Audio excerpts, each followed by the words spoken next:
बाबा साहब ने आपको इस लायक बना दिया कि अच्छे कपड़े पहन के आप बाहर खड़े होकर दिखा सको, लेकिन अनुशासन में रहो, जरा अंदर बैठ जाओ, जगह बहुत ज़्यादा है। अभी जो मैं आपको बताने जा रहा हूँ वो इतने साधारण तरीके से बताऊँगा क्योंकि मैं समझता हूँ शायद 80% 90% लोगों को ये सारा आज का जो ये कार्यक्रम है, जो बैसाख पूर्णिमा है, ये किस लिए है, ये भगवान बुद्ध से कैसे संबंध रखती है, ये बहुत ज़रूरी चीज़ है। मैं विस्तार से इसे बताऊंगा। जो बच्चे हैं जो बिल्कुल भी नहीं जानते और उनको भी ज्ञान हो जाएगा कि क्या है, और ज्ञान होना जो बहुत ज़रूरी है। देखिए, ये जो बैसाख पूर्णिमा है इतनी इम्पोर्टेंट है हमारी कि इसमें 3 बातें आती हैं। उससे पहले एक पूर्णिमा मैं लेना चाहूँगा, आषाढ़ पूर्णमासी, क्योंकि बैसाख पूर्णमासी के बाद आषाढ़ पूर्णिमा ही एक ऐसी है जिसका बड़ा महत्व है। अब मैं शुरू कर रहा हूँ, आप ज़रा थोड़ा ध्यान से सुने। एक क्वेश्चन आगे आने वाले समय में ये क्वेश्चन भी आ सकते हैं।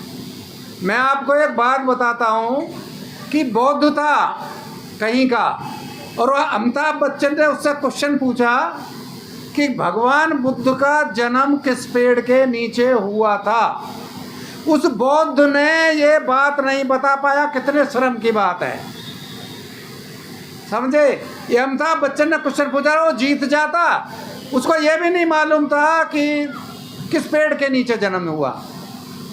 तो मैं बुद्ध पूर्णिमा या बैसाख पूर्णिमा में बाद में आऊँगा, पहले पेड़ों की बात कर लेता हूँ।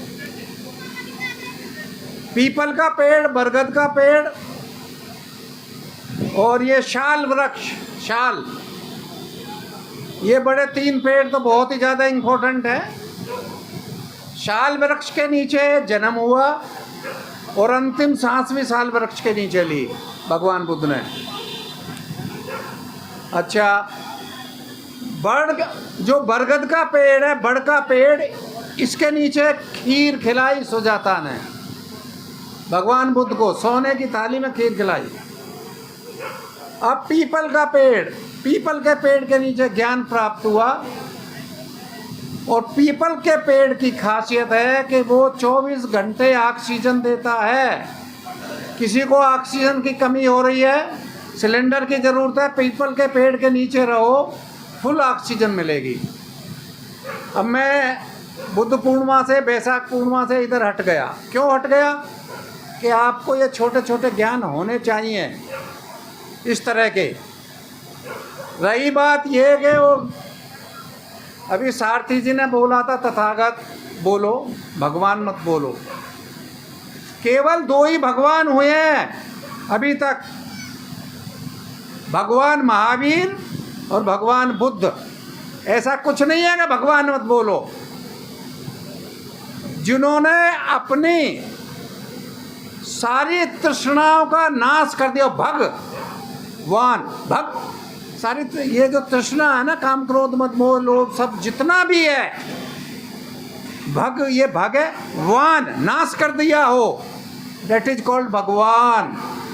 तो ये ज़्यादा जो ये अधूरा ज्ञान तथागत ही बोले, ऐसा नहीं है। केवल 2 भगवान हुए, भगवान महावीर हुए पहले, और दूसरे भगवान बुद्ध। दोनों की उम्र में 37 ईयर्स का फ़र्क था, लेकिन ज्ञान प्राप्ति में ज़्यादा फर्क नहीं था, क्योंकि भगवान बुद्ध 6 साल में ज्ञान प्राप्त कर गए और वो 15 साल में ज्ञान प्राप्त किए। ये जनरल नॉलेज की छोटी छोटी हर एक आदमी को आनी चाहिए। कोई भी भगवान बुद्ध को, ये रणजीत सिंह ने बता ही दिया, महात्मा जो आता है, इतना ज्ञान होना चाहिए भाई। अरे यहाँ तो कितना 50 साल कैसे, यहाँ तो शायद 65 साल से हम पहले जान गए थे सारी बातें। पता नहीं आप लोग किस दुनिया में। हमारे ज़माने में तो किताब भी नहीं मिलती थी, मैगजीन नहीं मिलती थी। एक LR वाली की मैगजीन होती थी पंजाब से, उसको 10-20 बार पढ़ लेते थे। मैगजीन नाम पे पैसे थे ना अवेलेबल थी। अब आजकल कोई महात्मा बोल रहा है, कोई भारत को हिंदुस्तान बोल रहा है। नहीं, ऐसी ऐसी छोटी छोटी बातें हैं जिनका ध्यान रखना है। ये Bharat, that is India, that Bharat, ये मैं क्यों बता रहा हूँ सब्जेक्ट से हटके? सब्जेक्ट से हटके नहीं है, ये हमारे लोगों को आना चाहिए, सबको आना चाहिए ये। अब मैं आता हूँ बैसाख पूर्णमासी पर। बैसाख पूर्णिमा से पहले आती है आषाढ़ पूर्णिमा, 10 महीने पहले। अब आषाढ़ पूर्णिमा कहाँ से आ गई? बाद में। चुप रहो ना, जब मैं बोल रहा हूँ चुप रहो। अरे राष्ट्रीय अध्यक्ष बोल रहा है भाई, तुम चुप रहो सारे, सुन लो बस। 10 महीने पहले आती है आषाढ़ पूर्णमासी। अब इसका महत्व क्यों है और कैसे मालूम पड़ा? राजा महाराजा होते थे, सारी बात की खबर रखते थे। इस दिन भगवान बुद्ध ने गर्भ धारण किया था, उनकी माँ ने, माया देवी, महामाया ने। 10 महीने पहले भगवान बुद्ध 10 महीने में पैदा हुए थे। हमारा भी एक भांजा 10 महीने में पैदा हुआ है, वो आया नहीं है। ऐसी बात नहीं है, हम तो बड़ा ये अजीब बात समझते थे, लेकिन हमने देखा वो बच्चा भी 10 महीने में पैदा हुआ था। तो 10 महीने पहले गर्भ धारण किया आषाढ़ पूर्णमासी को। तो ये तो पूर्णमासी। फिर अब दूसरा आषाढ़ पूर्णमासी बता देता हूँ, 2 महीने बाद वाली भी, उसको भी अब एक बार ही ख़त्म करता है। ये जब भगवान बुद्ध को ज्ञान प्राप्त हो गया था, जब ये संघ बना उस सारनाथ में, तो ये देखो 2 महीने। वैसे तो हमारी सारी पूर्णमासी फेमस हैं, लेकिन 2 तो है कम से कम याद रखो। ज़्यादा मैं ये गूढ़ बात नहीं बताऊंगा, ज़्यादा जो आपकी समझ में ही नहीं आए। इतनी आसान बात आपको समझाऊंगा कि आपके बिल्कुल समझ। पेड़ की हो गई, बैसाख पूर्णमासी की हो गई, आषाढ़। अब बैसाख पूर्णिमा को क्या हुआ? जन्म हुआ। कहाँ हुआ? नेपाल में हुआ। ठीक है, जो कि इनका जो राज्य था उससे शायद 10-20 किलोमीटर ही पास में था, क्योंकि पहले मायके में उधर पूर्व में अब भी है, पहले नहीं अब भी। उधर जब लड़की का पहला बच्चा होता है तो वो मायके में जन्म होता है कि माँ अच्छी तरह से देखभाल कर लेती है। तो वो रास्ते में ही हो गए, भगवान बुद्ध लुम्बिनी में हो गए पैदा। एक काम तो ये है बैसाख पूर्णमासी का।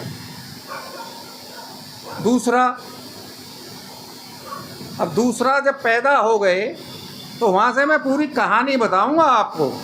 ऐसे नहीं, ऐसे ही छोड़ दूंगा कि फटाफट आपको सारी बात बता दूं। अब वहाँ से चलो, पैदा हुए, जब जवान हुए तो वहाँ पर यह था कि सारे जितने जवान लड़के थे उनको अपनी मिलिट्री में भर्ती होना होता था, कुछ एज थी।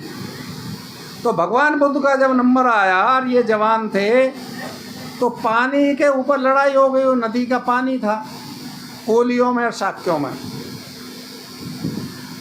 लड़ाई, जानते हो पड़ोस में तो कूड़े के ऊपर हो जाती है, इतना भी हो जाता है, तैने इधर थूक दिया। वो तो पानी है, पानी। हमारे ज़माने में हमारा बम्बा नहर का पानी होता था, खूब लड़ाई होती थी, सिर फूट जाते थे। तो भगवान बुद्ध ने कहा ये पानी के ऊपर खून नहीं बहाना। तो ये बात सारी लंबी तो मैं नहीं बताऊंगा, लेकिन उसमें ये बाद में हुआ कि भाई देश निकाला हो गया कि या तो देश छोड़ दो, नहीं तो तुम्हारे ख़ानदान को, ये इस तरह से कुछ लंबी चौड़ी बात हुई। तो इन्होंने घर छोड़ दिया। अब दूसरे लोग क्या लिखेंगे? दूसरे लोग तो लिखेंगे कि 29 साल के लड़के ने बीमार आदमी नहीं देखा, 29 साल के लड़के ने मरा हुआ आदमी नहीं देखा है। आप देखो ना कैसी हास्यप्रद बात है जो कि हमारे भर दी जाती है। रविदास को एक खटौती में वो कंगन पैदा कर दिए और हमारे लोग फूल का कुप्पा हो जाते हैं। अरे हमारे तो रविदास जी ऐसे थे कंगन, अरे वो कंगन नहीं, वो गंगा का महत्व तुमको जो वो दूसरी तरह से ले रहे हैं, कान आपका घुमा के पकड़ रहे हैं। आप ये बात समझो, मैंने एक कानपुर के किसी तिवारी की किताब थी, उसमें वो किताब मुझे मिली वहाँ रविदास मंदिर में रखी हुई, क्योंकि रविदास मंदिर तो चमत्कार को मानता है।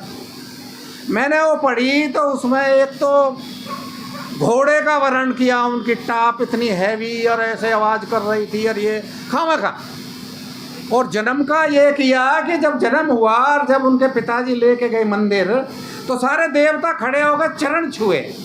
अब क्या बौद्ध क्या सोचेगा, अरे हमारे भगवान बुद्ध देखो कितने महान थे। ये नहीं कह रहे कि चमत्कार तुम्हारे दिमाग में भर रहे हैं ज़बरदस्ती, तुम इन चमत्कारों को और ये रूढ़िवादियों को निकालना चाहते हो और वो लोग ज़बरदस्ती तुमको बनाना चाहते हैं, इनसे हमें बच के रहना होगा। तो जब वहाँ से निकले राजगीर की पहाड़ी पर गए, वहाँ स्तूप बना हुआ है, जैसा स्तूप ये अभी मैगजीन में दिया है ना, ये स्तूप सेम स्तूप राजगीर की पहाड़ी पे है, वहाँ झूला के द्वारा जाया जाता है। कभी वहाँ घूमने जाओ, वैष्णो देवी वगैरह बन जाओ, उधर घूम के आओ। वहाँ राजगीर में स्तूप बना हुआ है, वहाँ 5 उनको चेले मिल गए, परिवारजक कहा है वो सही भाषा नहीं, उनको 5 शिष्य मिले, चेले मिले। मैं ऐसी भाषा गूढ़ नहीं बोलूँगा कि जो बिल्कुल ही किताबी भाषा हो, सादा भाषा। 5 उनको चेले मिले, जब वहाँ पूछ के अब बना के रहने लगे तो वो भी साथ लग लिए। साथ कुछ दिन उन्होंने किया, इधर उधर दूसरे उनके पास घूमे। अब वो मैं सबके नाम नहीं गिनाऊंगा, क्यों रटूं सबके नाम, काम की बात बताऊंगा। फिर एक गुफा थी, अब इस समय क्योंकि बोलते समय भूल भी जाते हैं ना, तो गुफा का नाम नहीं याद, कोई बात नहीं। उस गुफा में भगवान बुद्ध ने इतनी घोर तपस्या की कि बिल्कुल खाना नहीं खाया, और एक फोटो जगह जगह फोटो देखा होगा, हड्डियों का ढांचा भगवान बुद्ध का बिल्कुल वो वहीं गुफा का है। वहाँ जाओगे या तो आप पैदल चढ़ जाओ, नहीं बाइक, वहाँ बाइक वाले आपको बैठा के ले जाएंगे, कुछ पैसे लेते हैं ऊपर तक, गुफा तक ले जाने के लिए। हमारी मैडम को तो हमने बैठा दिया था, मैं तो पैदल ही चला गया। तो फिर उनको कुछ, अब किताब में या इधर से ये कहते हैं गाना गा रही थी कि ये वीणा के तार को इतना मत खींचो कि टूट जाए, इतना ढीला भी मत छोड़ो कि आवाज़ ना दे। जैसा भी रहा हो, भगवान बुद्ध ने थोड़ा खाना शुरू किया, और जब खाना शुरू किया तो वो जो 5 चेले थे, अरे ये तो भ्रष्ट हो गया, वो छोड़ के वहाँ से चले गए। भगवान बुद्ध थोड़ा थोड़ा खाते रहे, खाते हुए वहाँ वही बोध गया से करीब 2-4 किलोमीटर पर ही है, पास में ही है। वो बड़ का पेड़ था, वहाँ वन था, उस समय सभी वन होते थे, इतने मकान कहाँ होते थे। तो बड़ के पेड़ के नीचे आसन लगा के बैठ गए। तो वो ग्वाला की पुत्री थी जो जी जिसने खीर खिलाई थी, सुजाता, उसने कुछ मन्नत मांगी। पहले मन्नत ये इसी तरह से भर रखा था, मन्नत से ये हो जाएगा, 1.25 रुपये बहुत चलता था, 1.25 रुपये का प्रसाद चढ़ाऊँगा, ऐसे ही मन्नत मांगी थी। पुत्र हो गया तो ये होगा।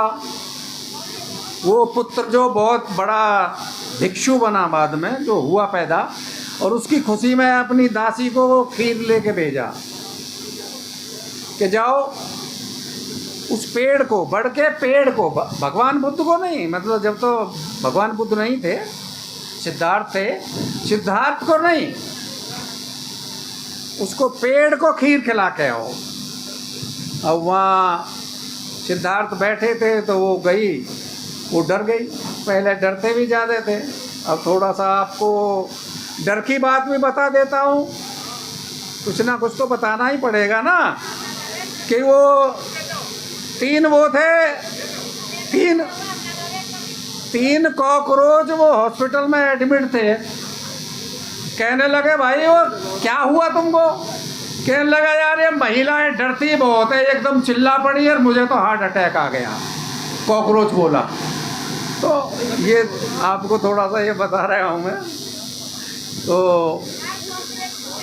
उसके बाद में जब खीर खाई, वो गई, सुजाता खुद गई लेके, भगवान बुद्ध को खीर दी। भगवान बुद्ध ने खीर खाई। उसके बाद में भगवान बुद्ध के शरीर में थोड़ी जान आई। काम करो अपना, सुनो सुनो, बैठो वहाँ जाके, आपको रोका किसी ने? रोक, खाना भी खाना है, सब लोग जाएंगे वहाँ, हमारी प्रार्थना है आपसे। और देर ही लगाओगे आप? अच्छा, वो कहते हैं कि वो, अब मैं थोड़ा और ठीक से समझा दूँ, क्योंकि जब खीर आई तो हर एक कोई नहाने की सोचता है। तो भगवान बुद्ध वहाँ नदी में नहाए, और जिस नदी में आजकल वो इन्होंने दूसरे लोगों ने पिंडदान का कुछ कर रखा था, अब का तो मालूम नहीं, उस नदी में गए, नहा के खीर खाई। उसके बाद में वहाँ किसी घसियारे ने, जब वो नदी पार करके जाने लगे आगे, तो एक आसन भी दिया, घास का बना हुआ। घास का क्या, वो उसके पहले हमारे यहाँ चारपाई बनाई जाती थी, क्या बोलते थे उसको, हाँ, उसको दिया। उसको लेके गए भगवान बुद्ध, और वहाँ वो पीपल के पेड़ के नीचे, जो बोध गया में पीपल का पेड़ है, एक बैसाख पूर्णिमा तो हो गई ना वहाँ जन्म पर ख़त्म, अब ये दूसरी बैसाख पूर्णिमा आ गई है। आप कोई कुछ भी बोले, मैं पूरा टाइम लूँगा और पूरी बात कहूँगा, इसलिए कोई प्लीज़ कोई बात ना करे, कोई टोके ना, समझ गए? प्रोग्राम 10 बजे ख़त्म होगा।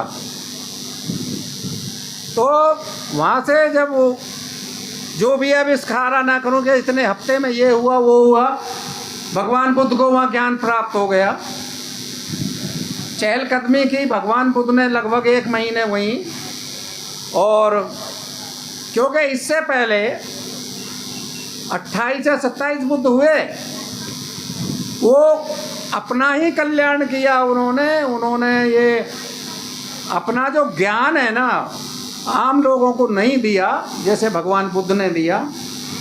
तो उसके बाद जब भगवान बुद्ध ने सोचा कि मुझे ज्ञान देना चाहिए, तो ज्ञान किसी को भी तो दे नहीं सकते, इतनी तो एजुकेशन थी नहीं भाई। एजुकेशन तो 26 जनवरी 1950 के बाद आई है, उस समय एजुकेशन नहीं थी। तो सोचा ये इतनी गूढ़ बात समझेगा कौन? तो भगवान बुद्ध को ने फिर सोचा कि मैं ज्ञान जो मेरे 5 छोड़ के चले गए हैं उनको दूंगा, क्योंकि भगवान बुद्ध को ज्ञान प्राप्त हो गया था, तो उनको तो मालूम पड़ गया कौन आदमी कहाँ है। तो उन्होंने देखा कि अच्छा वो सारनाथ में वहाँ बैठे हैं। भगवान बुद्ध आषाढ़ पूर्णिमा, जो मैंने पहले बताई थी, आषाढ़ पूर्णिमासी के दिन संघ बनाया, ज्ञान दिया, उनको समझाया। वहाँ से हमारा ये बौद्ध धर्म का ये सब शुरू हुआ। अच्छा, अब उसके बाद में एक यश, जो उसका वैश्य क्या कहते हैं, वैश्य मतलब उद्योगपति है आजकल, तो वैश्य का लड़का था। भगवान बुद्ध बैठे हुए थे वहाँ कुटिया में, मतलब रात को थे, तो सवेरे 4 बजे उठते थे। तो सवेरे सवेरे वो कह रहा था ज़िंदगी में क्या रखा है, क्या ऐसे बड़बड़ा रहा था। अब ये बात ऐसा नहीं है कि भगवान बुद्ध को मालूम है, भगवान बुद्ध तो सारी बात ज्ञान था, वो खुद ही उठ के गए होंगे उसको सोचकर। उन्होंने उसको बुलाया कि भाई क्या बात होगी, कैसे क्या। तो उसके का कितना मालदार था ये दिखाने के लिए उसमें ये कई जगह लिखा गया कि सोने के जूते पहने हुए थे, वो ये दिखाने के लिए कि कितना पैसे वाला था। तो उसको जब धम्म में लाए, उसके माता पिता उसे ढूंढ रहे थे। अब जब सर मुड़ गया और केसाय वस्त्र हो गए, पहचाना ही नहीं। भगवान ने कहा कि आप बैठो, मिल जाएगा, और वो सामने ही बैठा था। फिर उन्होंने कहा कि ये है। उसके बाद में 26 आदमी बने वहाँ, और यहाँ से बढ़ना शुरू हुआ। उसके बाद में भगवान बुद्ध जो वहाँ से चले तो 3 भाई तपस्या कर रहे थे जटा रख के खूब। एक के 500 शिष्य थे, एक के 300, एक के 200, 1000 शिष्य थे। तो भगवान बुद्ध जानबूझकर उनकी तरफ को गए, ऐसा नहीं वो रास्ते में अचानक मिल गए, जानबूझकर उधर गए और उन्होंने कहा मुझे रात काटनी है यहाँ पर। अब वो अब एक कुटिया थी तो उसमें नाग आता था, तो वो कहने लगे इसमें नाग आता है, इसमें जाओ। तो भगवान बुद्ध जानबूझकर उसी में गए। उन्हें अपना दिखाना था, अब चमत्कार कहो कुछ भी कहो। तो नाग अपना बैठा था। जब सवेरे को कहा यार वो तो मर गया होगा, वो जो रात आया था सन्यासी, जब देखा कि नाग तो वहीं है तो वो इस तरह से शिष्य हो गए। दूसरे ने सोचा नदी में बाल वाल डाले ना कि यार मेरे भाई के तो बाल आ रहे हैं, किसने मार दिया। वो आया 300 आदमी वो भी बन गए, ऐसे ही तीसरा भी बन गया, वो भी बन गए, 1000 ऐसे हुए। उसके बाद चले गए वहाँ जो अजातशत्रु के पिताजी थे उनके पास। अजातशत्रु नहीं मानता था भगवान बुद्ध का, और वो जो थे वो भगवान बुद्ध के समतुल्य, मतलब एज में लगभग बराबर थे।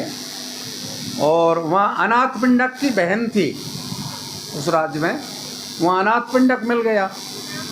तो पहले अनाथ पिंडक को मैं ज़्यादा महत्व दूंगा।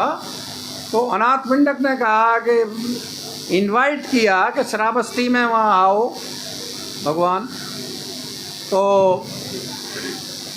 भगवान श्रावस्ती पहुँचे तो अनाथ पिंडक ने उनको एक उपवन दान करना चाहा।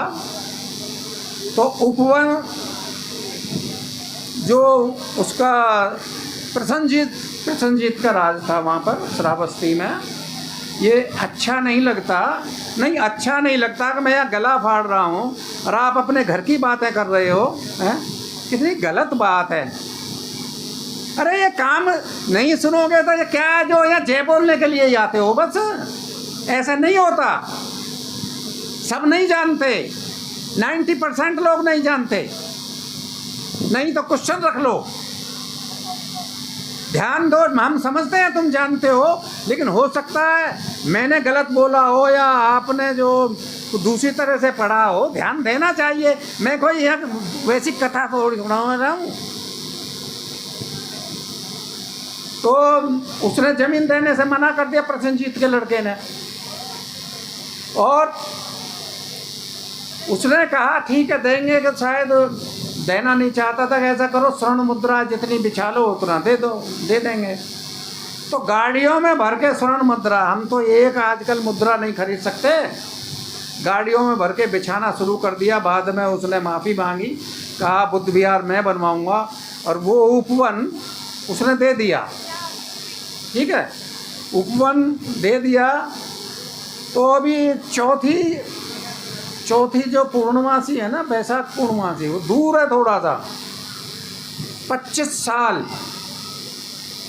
केवल श्रावस्ती में ही रहे भगवान बुद्ध। एक बात और बता दूं कि लास्ट में भगवान बुद्ध को